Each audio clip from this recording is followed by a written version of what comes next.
नमस्कार विद्यार्थी आणि पालकांनो, गणित प्लसच्या या व्हिडिओमध्ये तुमचं स्वागत आहे. नवोदयचा 2027च्या प्रवेशाचा फॉर्म हा जाहीर झालेला आहे आणि तो फॉर्म कसा भरायचा आपण या व्हिडिओमध्ये बघणार आहोत.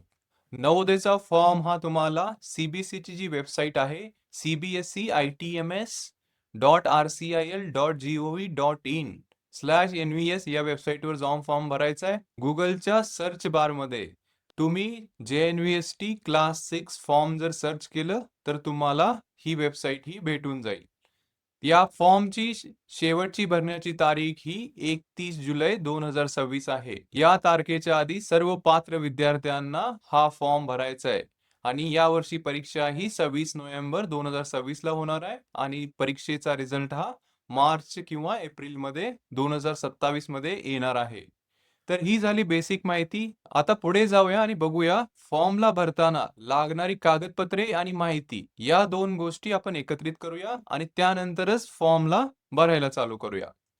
तर नवोदयचा जर फॉर्म भरायचा आहे तर तुम्हाला एकूण ही 1, 2, 3, 4 आणि 5 ही 5 कागदपत्रे महत्वाची आहेत आणि ही 5 कागदपत्रे तुम्हाला रेडी ठेवायची आहेत आणि मगच फॉर्म भरायला हा चालू करायचा आहे.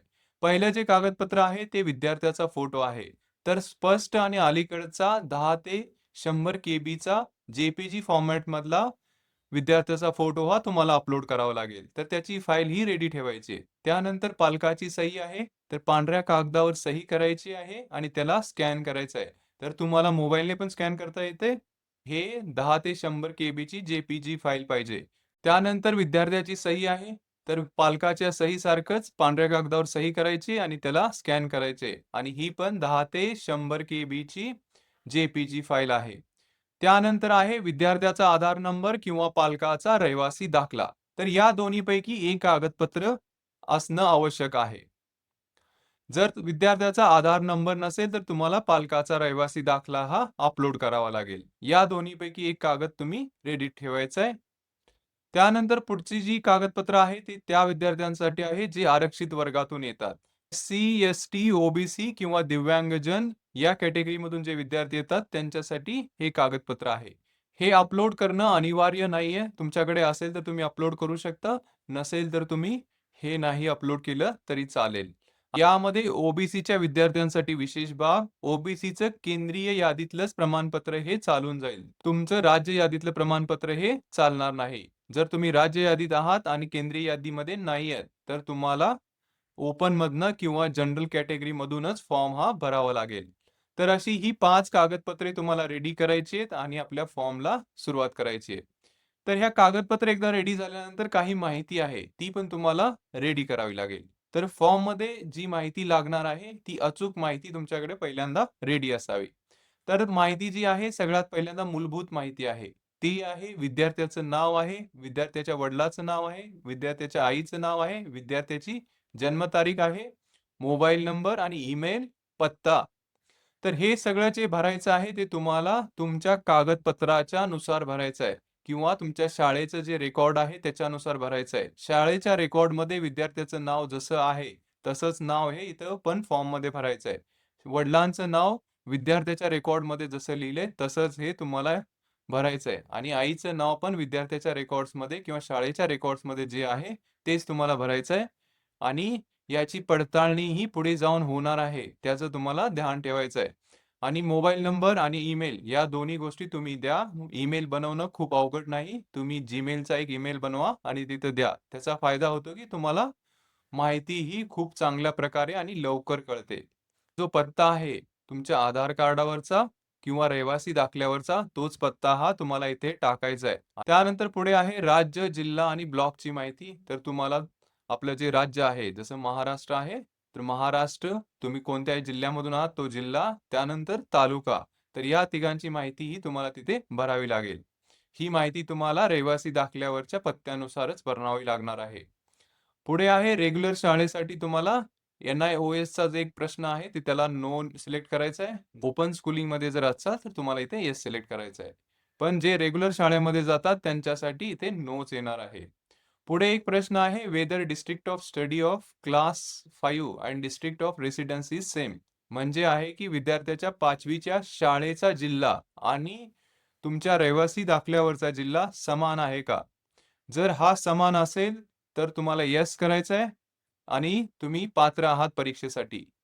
त्यानंतर जर तुम्ही जर तिथे सिलेक्ट करताय, तर तुम्ही सीमेवर असायला पाहिजे. तुम्ही जिल्ह्यांच्या सीमेवर आहात आणि तुमच्या घरापासून शाळा ही 10 किलोमीटरच्या आत आहे. तर तुम्ही सिलेक्ट करून पुढे खाली माहिती देऊ शकता.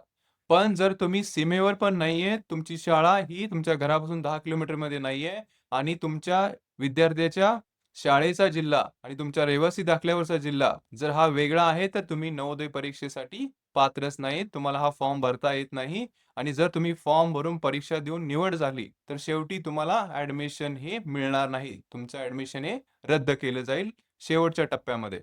तर सगळ्यांनी याची नोंद घ्यायची आहे. त्यानंतर पुढे जाऊन जी माहिती आहे ती 3री, 4थी, 5वीच्या शाळांविषयी आहे. तर या शाळांचं नाव, शाळांची मान्यता, तर शाळा रिकॉग्नाइज्ड आहे का अनरिकॉग्नाइज्ड आहे? तर यामध्ये अनरिकॉग्नाइज्ड शाळांसाठी तुम्हाला भरताच येणार नाही फॉर्म. तुम्हाला रिकॉग्नाइज्ड शाळाच्या विद्यार्थ्यांनाच हा फॉर्म भरता येतो आणि मोस्ट ऑफ दी शाळा महाराष्ट्रामध्ये या रिकॉग्नाइज्डच आहेत. आणि शाळेची स्थिती ग्रामीण आहे का शहरी आहे? इयत्तेचा प्रवेश महिना आणि इयत्तेचं प्रवेश वर्ष या तिन्ही वर्षासाठी आणि ही सगळी माहिती ही तुमच्या शाळेच्या हेडमास्टरांकडून घ्यायची आणि तिथूनच फॉर्म भरायचा आहे. या सगळ्या माहितीची पडताळणी पुढे जाऊन होणार आहे. शाळेच्या रेकॉर्डमध्ये जे पण प्रवेश महिना आहे, तोच प्रवेश महिना इथं निवडायचा आहे. अशा प्रकारे ही सगळी माहिती तुम्हाला गोळा करायची आहे आणि त्यानंतरच फॉर्म भरायला चालू करायचं आहे. पालकांनो आणि विद्यार्थ्यांनो, आता जाऊया ब्राउझरमध्ये आणि ओपन करूया google.com किंवा Googleच्या सर्च बारमध्ये जाऊन सर्च करूया JNVST फॉर्म क्लास 6 हे टाइप करायचं आहे आणि तुम्हाला एंटर करायचं आहे. आणि त्यामध्ये तुम्हाला सगळ्यात पहिली जी लिंक दिसेल ती असेल cbse.itms.rcil.gov.in. यामध्ये .gov.in असणं खूप महत्वाचं आहे आणि त्याच्यावर क्लिक करा. त्याच्यावर क्लिक केल्यानंतर तुम्हाला हे पेज दिसेल आणि याच्यावर लिहिलेलं आहे कक्षा 6 में प्रवेश हेतू ऑनलाईन आवेदन म्हणजे क्लास 6च्या प्रवेश परीक्षेचं ऍप्लिकेशन किंवा अर्ज आणि इथं लिहिलेलं आहे कक्षा 6 में प्रवेश हेतू ऑनलाईन आवेदन किंवा इंग्लिश मध्ये लिहिलेलं आहे online application for admission to class 6 म्हणजेच क्लास 6चं ऍडमिशनचा फॉर्म हा आहे इथं. आणि याच्यामध्ये तुम्ही खाली जाचाल तर इथे कॅन्डिडेट कॉर्नर आहे. तर याच्यामध्ये बघचाल तर खूप साऱ्या लिंक या इथे तुम्हाला दिसत आहेत. यामध्ये पहिली जी लिंक आहे ती पहिली फॉर्म भरायची लिंक आहे. Click here for registration for class 6 JNVST 2027-28 असं लिहिलंय. तर या लिंकवर तुम्ही क्लिक केलं तर तुमचा फॉर्म भरायला चालू होईल. त्यानंतर पुढे जायच्या आधी, फॉर्म भरायच्या आधी आपण खालच्या लिंक विषयी पण थोडक्यात जाणून घेऊया. तर यामध्ये दुसरी जी लिंक आहे click here to print registration form. तर ही लिंक तुम्हाला फॉर्म भरल्यानंतर गरज पडेल. जर तुम्हाला फॉर्म भरल्यानंतर फॉर्म हा प्रिंट करायचा असेल तर तुम्ही या लिंकचा वापर करू शकता. त्यानंतर पुढची जी लिंक आहे ती click here to find your registration number. जर तुमचा फॉर्म भरल्यानंतर रजिस्ट्रेशन नंबर हा विसरला तर तो रजिस्ट्रेशन नंबर शोधण्यासाठी या लिंकचा तुम्ही वापर करू शकता. त्यानंतर चौथी जी लिंक आहे ती प्रॉस्पेक्टसची किंवा माहिती पत्रकाची आहे. तर 2027च्या परीक्षेसाठी जे माहिती पत्रक आहे ते या लिंकवर आहे. तुम्ही याच्यावर क्लिक करा. तर क्लिक केल्यानंतर तुम्हाला हे पेज ओपन होईल. यामध्ये तुम्हाला 36 पानाचं हे माहिती पत्रक आहे आणि हे माहिती पत्रक तुम्हाला फॉर्म भरायच्या आधी पूर्णपणे वाचायचं आहे. आणि हे माहिती पत्रक हे पूर्णतः इंग्लिशमध्ये आहे. याचा मराठीमध्ये अनुवाद किंवा संक्षिप्त रूपामध्ये अनुवाद हा आपल्या गणित प्लसच्या वेबसाईटवर ऑलरेडी अपलोड आहे. तिथून तुम्ही तो वाचू शकता आणि समजून घेऊ शकता या माहिती पत्रकाबद्दल. त्यानंतर मी माघारी जात आहे आणि इथे बघत आहे त्यानंतरची लिंक. त्यानंतरची जी लिंक आहे click here to view previous year question booklet. तर मागच्या वर्षीचा जर पेपर बघायचा असेल तर तुम्ही याच्यावर क्लिक करा. जर याच्यावर क्लिक केलं तर तुम्हाला हे पेज ओपन होईल. तर हा 16 पानाचा मागच्या वर्षीचा पेपर आहे. तर तुम्ही हा पेपर बघू शकता. पण यामध्ये एक ध्यान द्या, हा पेपर हा जुना आहे. यावर्षी पॅटर्न हा बदलला आहे. तर बदललेल्या पॅटर्न मधला परिसर अभ्यास किंवा EVS हा या पेपरमध्ये नाही आहे. तर तुम्ही ध्यान द्या आणि मानसिक क्षमता चाचणीचा पण सिलेबस हा कमी झालेला आहे. तर त्यामुळे या पेपरमधली काही थोडीच माहिती ही महत्वाची आहे. यानंतरच्या ज्या लिंक आहेत त्या आंध्र प्रदेश, दिल्ली आणि तेलंगणा या तिन्ही राज्यासाठी आहेत आणि त्याच्यानंतर सगळ्यात शेवटची जी लिंक आहे ती त्या जिल्ह्यांसाठी आहे ज्या जिल्ह्यांमध्ये 2-2 शाळा आहेत. तर असा जिल्हा महाराष्ट्रामध्ये एकच आहे, तो नंदुरबार आहे आणि नंदुरबारच्या विद्यार्थ्यांनी याच्यावर क्लिक करायचं आहे आणि त्यांना जाणून घ्यायचं आहे की त्यांनी कुठल्या शाळेसाठी अप्लाय करायचं आहे. नंदुरबार 1 साठी करायचं आहे का 2 साठी करायचं आहे. जर तुम्हाला जाणून घ्यायचं आहे तर तुम्ही या लिंकवर क्लिक करा आणि तिथे तुम्हाला तुमच्या तालुक्यानुसार कोणती नवोदय ही गव्हर्नमेंटनं सँक्शन केली ती तुम्हाला कळेल आणि तिथून तुम्ही तुमचा फॉर्म भरू शकता. तर विद्यार्थ्यांनो आता जाऊया आणि पुढे बघूया फॉर्म कसा भरायचा. तर पहिल्या लिंकवर क्लिक करा आणि तुमचा फॉर्म हा चालू होईल. तुम्ही पहिल्या लिंकवर क्लिक केल्यानंतर तुम्हाला हे फॉर्मचं पहिलं पेज दिसेल. तर यामध्ये आपण डावीकडून उजवीकडे जाऊया. तर डाव्या बाजूला इथे जी माहिती लिहिली आहे ती एकदा वाचूया. तर ही माहिती काय आहे? इम्पॉर्टंट डेट्स म्हणजेच महत्त्वाच्या तारखा. तर सगळ्यात पहिली जी महत्त्वाची तारीख आहे 31/6/2026 ती आहे फॉर्म भरण्याची शेवटची तारीख. त्यानंतर दुसरा पॉइंट आहे की ॲडमिट कार्डची तारीख ही नंतर कळवली जाईल. तिसरा पॉइंट आहे परीक्षेची तारीख ही 28 नोव्हेंबर असणार आहे. त्यानंतर चौथा पॉइंट आहे रिझल्ट हा मार्च किंवा एप्रिलमध्ये 2027 मध्ये डिक्लेअर केला जाईल. त्यानंतर खाली जाऊया आणि खालची नोट वाचूया. तर खाली एक नोट लिहिली आहे. तर ती नोट काय आहे? A candidate is allowed to apply or appear for JNUST only once. म्हणजे कोणत्याही विद्यार्थ्याला नवोदयची परीक्षा ही एकदाच देता येईल. त्याला दोनदा देता येणार नाही. दुसऱ्या वेळेस त्यांनी जर परीक्षा दिली तर दुसऱ्या वेळेस त्याचा अर्ज हा रद्द होईल. During the verification of the registration data, if it is found the candidate had applied or appeared in previous years, the candidature of the candidate will be rejected. म्हणजे जर त्यांना कळलं की तुम्ही दुसऱ्यांदा अप्लाय करत आहात, तर तुम्ही the candidature of the candidate will be rejected. म्हणजे व्हेरिफिकेशनच्या वेळेस तुमचा अर्ज हा रद्द केला जाईल जर तुम्ही दुसऱ्यांदा परीक्षा दिली तर. हेच खाली हिंदीमध्ये पण लिहिलेलं आहे. पुढे जाऊया आणि आपण इकडच्या उजव्या बाजूमध्ये काय लिहिलंय ते बघूया एकदा. तर इकडे उजव्या बाजूला इम्पॉर्टंट इन्फॉर्मेशन्स म्हणजेच महत्वाची माहिती आहे. ही माहिती एकदा वाचून घेऊया. त्यामध्ये आहे ए इन्स्ट्रक्शन्स फॉर द कॅन्डिडेट्स म्हणजेच काय? तर विद्यार्थ्यांसाठी सूचना. तर पहिली सूचना आहे the process of submission of online application involves only single stage. म्हणजेच अर्ज करण्याची जी प्रोसेस आहे ती फक्त एक पायरीचीच आहे. त्यानंतर पुढचं आहे reservation for the OBC candidate shall be implemented as per central list. म्हणजे लिहिलं आहे की ओबीसीचे जे विद्यार्थी आहेत सेंट्रल लिस्टमध्ये आहेत त्यांनाच फक्त इथे आरक्षण भेटेल. जे सेंट्रल लिस्टमध्ये नाहीत त्यांना जनरल किंवा ओपनमध्ये फॉर्म भरायचा आहे. त्यानंतर खाली काय लिहिलंय तर खाली लिहिलेलं आहे की खालच्या ज्या कागदपत्रांच्या कॉपीज आहेत तुम्हाला रेडी ठेवायचे आहेत. पहिले आहे विद्यार्थ्याची सही, दुसरी आहे पालकाची सही, तिसरं आहे विद्यार्थ्याचा फोटो, चौथा आहे कॅटेगरी सर्टिफिकेट. एस-सी, एस-टी, ओ-बी-सी आणि ई-डब्ल्यू-एस विद्यार्थ्यांसाठी त्यांना कॅटेगरी सर्टिफिकेट हे रेडी ठेवायचं आहे. आणि ओ-बी-सीसाठी जसं वर सांगितल्याप्रमाणे फक्त सेंट्रल लिस्टचं किंवा केंद्रीय यादीमधलंच प्रमाणपत्र हे ग्राह्य धरलं जाणार आहे. जर तुम्ही केंद्रीय यादीमध्ये नसाल, फक्त राज्य यादीमध्ये असाल, तर तुम्हाला ओपन किंवा जनरलमध्ये फॉर्म भरायचा आहे. 5वं जे कागदपत्र आहे ते आहे रेसिडेन्स सर्टिफिकेट. तर ते त्या विद्यार्थ्यांसाठी ज्यांच्याकडे आधार नंबर नाही.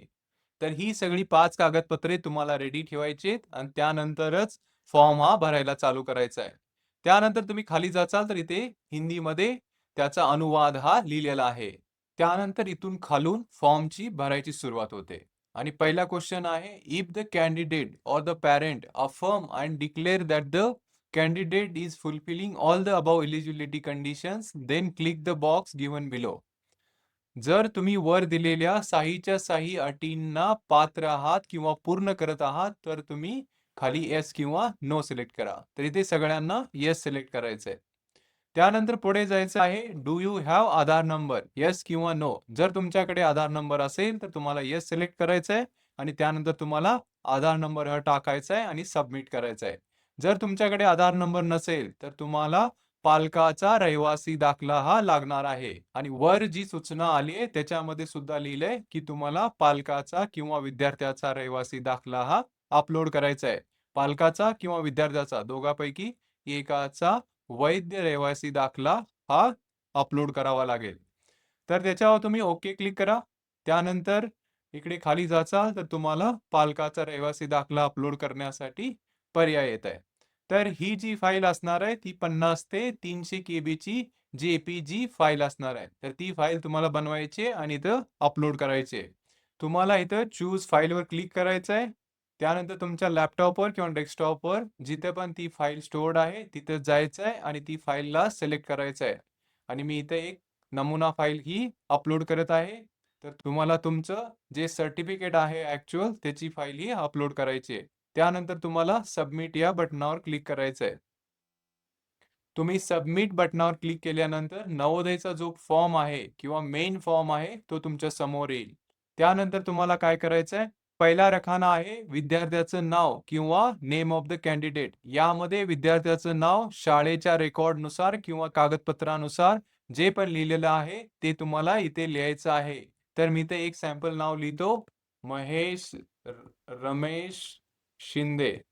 तुमच्या रेकॉर्डमध्ये जसं पण आहे तसंच लिहायचं आहे. त्यानंतर आहे विद्यार्थ्याच्या वडिलांचं नाव किंवा फादर्स नेम. तर इथे फादरचं जे नाव आहे ते जसंच्या तसं लिहायचं आहे. तर इथे मी रमेश शिंदे लिहितो.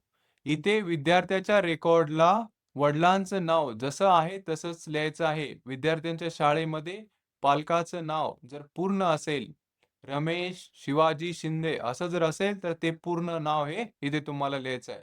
त्यानंतर आहे आईचं नाव किंवा मदर्स नेम. तर इथे विद्यार्थ्याच्या शाळेच्या रेकॉर्डला किंवा कागदपत्रामध्ये आईचं नाव जसं पण आहे तसंच इथे लिहायचं आहे. तर इथे मी शालिनी शिंदे असं लिहित आहे.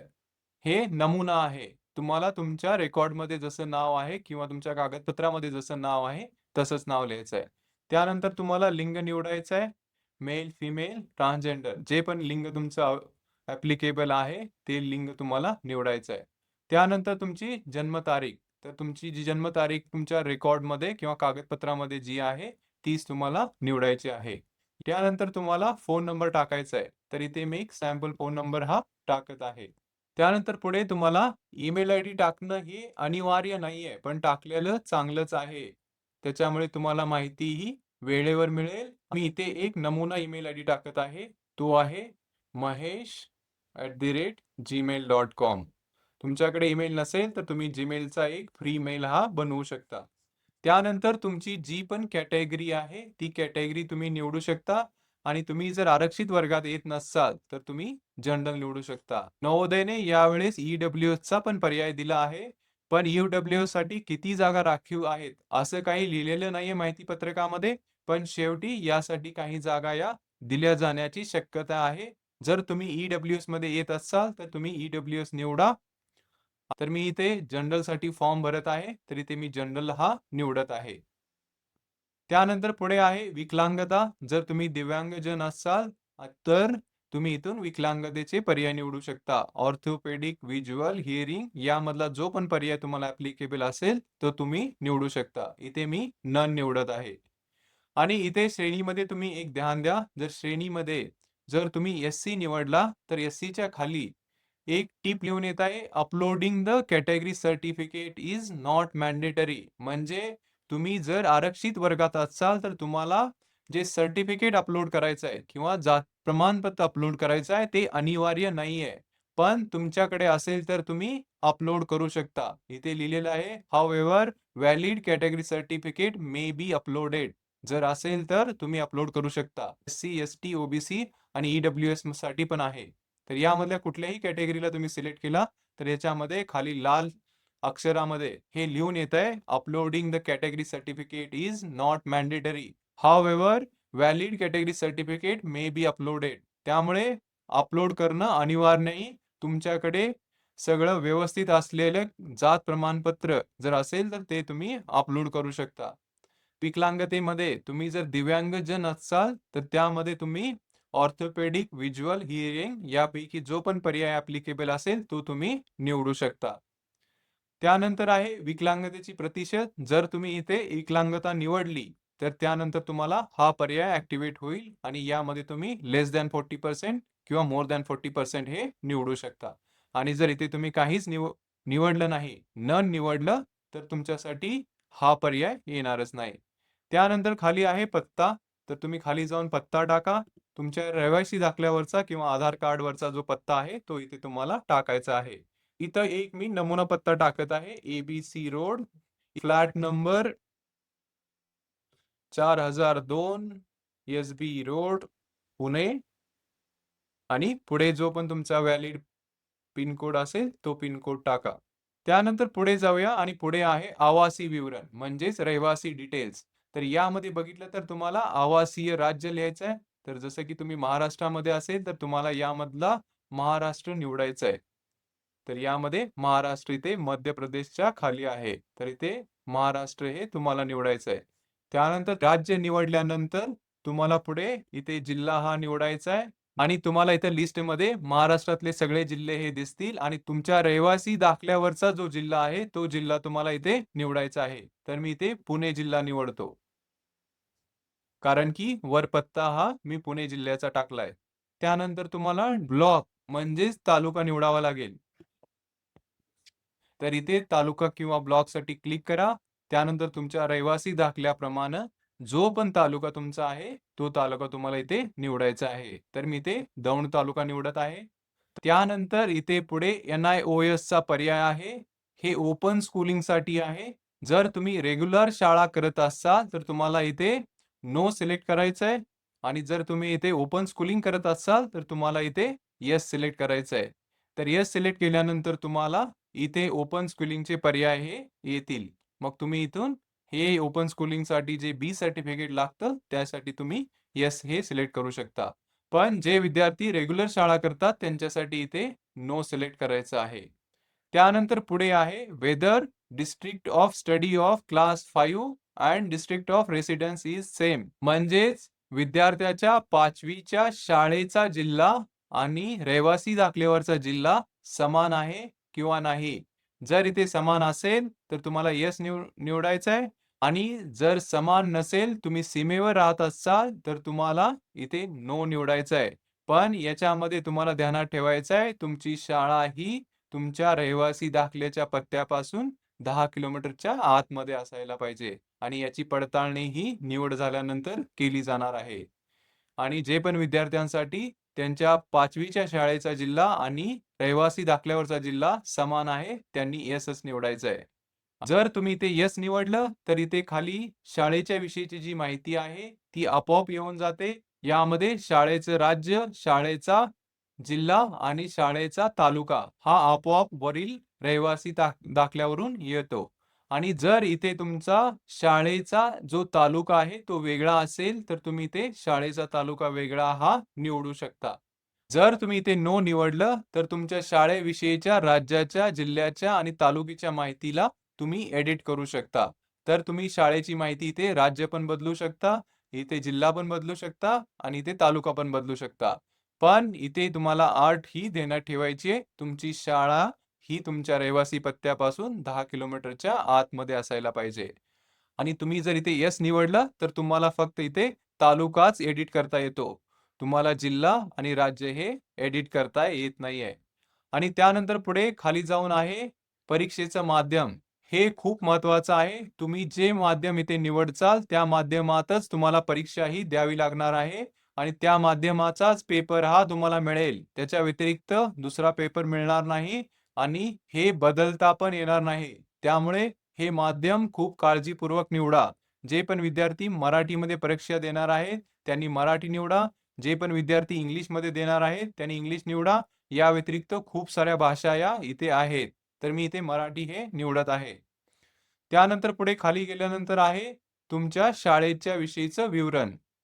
तर यामध्ये आहे शाळेचं नाव, शाळेची मान्यता, मान्यता प्राप्त आहे किंवा नाही. त्यानंतर आहे शाळेची स्थिती किंवा लोकेशन, ग्रामीण आहे की शहरी आहे. पुढे आहे इयत्तेमधून उत्तीर्ण होण्याचा महिना आणि वर्ष. तर इथे तुम्ही इयत्ता 3रीची माहिती लिहा, इथे तुम्ही इयत्ता 4थीची माहिती लिहा आणि इथे तुम्ही इयत्ता 5वीची माहिती लिहा.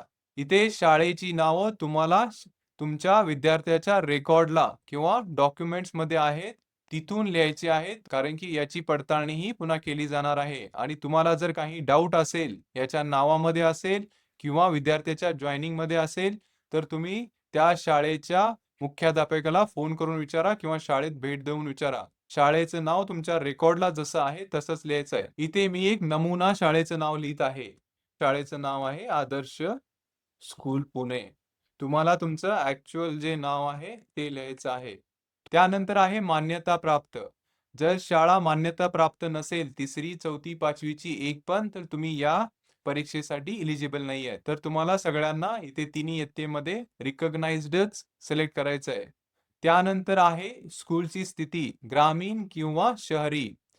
जर तुमच्या 3री, 4थी आणि 5वीच्या तिन्ही शाळा जर ग्रामीण भागामध्ये असतील, तर तुम्हाला ग्रामीणच्या 75% आरक्षणाचा फायदा होईल. तर तुम्हाला इथे ग्रामीण किंवा शहरी खूप काळजीपूर्वक निवडायचं आहे. आणि जर तुमच्या शाळेची जी स्थिती आहे तुम्हाला माहीत नसेल, तर तुम्ही तुमच्या शाळेच्या हेडमास्टरला कॉल करा आणि त्याच्याकडून जाणून घ्या किंवा त्या शाळेला भेट द्या आणि सगळी माहिती ही घेऊन या. इथे शाळेची स्थिती आहे रुरल किंवा अर्बन. रुरल म्हणजे ग्रामीण, अर्बन म्हणजे शहरी. जर रुरलसाठी तुम्हाला रुरल निवडायचं आहे आणि 4थी साठी पण रुरल आणि 5वी साठी पण रुरल. यामधली एक जरी शाळा तुमची अर्बन असेल किंवा शहरी असेल, तर तुम्हाला शहरीमध्ये कन्सिडर केलं जाईल. तुम्हाला ग्रामीण आरक्षणाचा फायदा मिळणार नाही. त्यानंतर आहे तुमच्या इयत्तेचा प्रवेश महिना आणि वर्ष. 3री साठी तुम्हाला 2024 मध्ये तुम्ही प्रवेश घेतला असेल आणि 2025 मध्ये तुम्ही पास झाला असेल, तर तुमच्या शाळेच्या रेकॉर्डला चेक करा किंवा शाळेच्या रजिस्टरमध्ये चेक करा. जे पण महिना हा त्यांनी एंटर केलेला आहे त्याच्यानुसार तुम्हाला इथे महिना हा सिलेक्ट करायचा आहे. तिथे जी तारीख आहे त्याच्यानुसार महिना इथं लिहावा लागेल.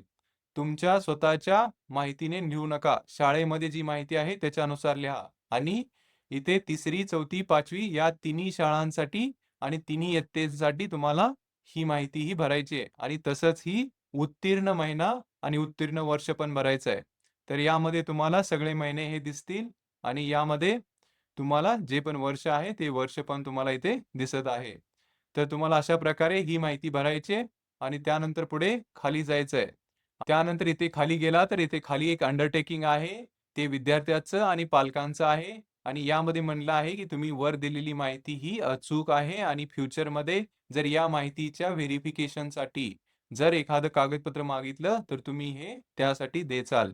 आणि त्यानंतर खाली जाचाल तर इथे आहे, तुम्हाला जे कागदपत्र अपलोड करायचे. सगळ्यात पहिल्यांदा तुम्हाला अपलोड करायचा आहे विद्यार्थ्याचा फोटो 100 केबी पेक्षा लहान फाईल आणि जे फॉर्मॅटमध्ये. आणि याच्यावर जर तुम्ही क्लिक करसाल, तर तुम्हाला अपलोड करण्यासाठी पर्याय येत आहे. तर मी ते एक फाईल अपलोड करत आहे विद्यार्थ्याची. तर अशा प्रकारे एक विद्यार्थ्याचा फोटो हा मी अपलोड केलाय. त्यानंतर दुसरा आहे विद्यार्थ्याची सही. तर इथे तुम्हाला उजवीकडे विद्यार्थ्याची सही अपलोड करायची आहे. तर इथे मी एक विद्यार्थ्याची सही अपलोड करत आहे. त्यानंतर आहे पालकाची सही. तर यामध्ये तुम्हाला पालकाची सही अपलोड करायची आहे. त्यानंतर पुढे आहे तुमचं कास्ट सर्टिफिकेट एस-सी, एस-टी, ओ-बी-सी आणि ई-डब्ल्यू-एस या आरक्षित वर्गांसाठी तुम्हाला इथे जात प्रमाणपत्र हे अपलोड करावं लागेल.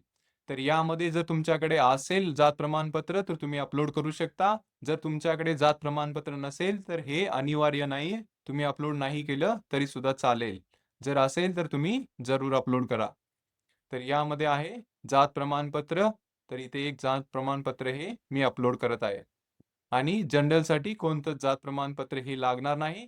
तुम्ही एकदा ही सगळी कागदपत्र अपलोड केली, त्यानंतर तुम्ही सेव्ह आणि प्रिव्ह्यूवर क्लिक करू शकता. एकदा तुम्ही सेव्ह आणि प्रिव्ह्यूवर क्लिक करचाल, तर तुम्हाला तुमच्या भरलेल्या माहितीचं विवरण हे दिसेल. हे अजून फायनल सबमिट झालेलं नाही. तुम्ही अजून पण हे बदलू शकता. तर याच्यामध्ये जे पण माहिती तुम्ही भरली आहे, ती तुम्हाला इथे दिसत आहे. विद्यार्थ्याचं नाव आहे, पालकाचं नाव आहे, आईचं नाव आहे, लिंग आहे, मोबाईल नंबर आहे आणि जे पण माहिती तुम्ही भरलेली आहे, ती सगळी माहिती इथे तुम्हाला दिसत आहे. आणि ही माहिती तुम्हाला एकदा चेक करायची आहे, फायनल सबमिट करायच्या आधी. आणि आता सध्याला जर काही याच्यामध्ये इश्यू असतील किंवा प्रॉब्लेम असतील, तर तुम्ही इथे जाऊन या एडिटवर क्लिक करा आणि ही माहिती तुम्ही एडिट करू शकता. आणि फायनल सबमिट करायच्या आधी याला लाईन बाय लाईन तुम्ही वाचा आणि त्याच्यानंतरच सबमिट करा. एकदा वाचल्यानंतर तुम्ही फायनल सबमिटवर क्लिक करा. फायनल सबमिटवर क्लिक केल्यानंतर तुम्हाला एक नोटिफिकेशन येईल, ज्याच्यामध्ये लिहिलं आहे, "no change in the particular will be permitted after the final submission." म्हणजेच काय आहे, की तुम्ही भरलेल्या ज्या माहितीमध्ये काहीच बदल हा करता येणार नाही, जर तुम्ही इथे ओकेवर क्लिक केलं. जर तुम्ही शुअर असाल की तुम्ही दिलेली माहिती ही 100% करेक्ट आहे, त्यानंतर तुम्ही याच्यावर ओके करा. जर तुम्हाला वाटत आहे की माहिती ही बदलायला पाहिजे, तर तुम्ही कॅन्सल करा. मी इथे ओके करत आहे. ओके केल्यानंतर तुम्हाला असं हे काँग्रॅच्युलेशनचं पेज भेटेल आणि इथे हे रजिस्ट्रेशन नंबर भेटेल. तर तुम्हाला हा रजिस्ट्रेशन नंबर हा लिहून ठेवायचा आहे आणि त्याचा वापर हा पुढे केला जाईल. आणि इथे तुम्ही खाली click print your registration form करू शकता. त्यानंतर तुम्हाला इथे रजिस्ट्रेशन फॉर्म हा दिसेल आणि या फॉर्मला तुम्ही सेव्ह करून ठेवू शकता. इथे प्रिंट करा. हा प्रिंटरनी प्रिंट पण होईल आणि नसेल तर तुम्ही याला PDF मध्ये पण सेव्ह करू शकता. तर अशा रीत्या तुम्ही नवोदयचा 2027 चा फॉर्म हा भरू शकता. गणित प्लसच्या ऑनलाईन बॅचेस या चालू आहेत. नवोदयसाठी आणि सैनिक स्कॉलरसाठी तुमच्या स्क्रीनवर दिलेल्या नंबरवर कॉल करा किंवा ganitplus.com ला भेट द्या.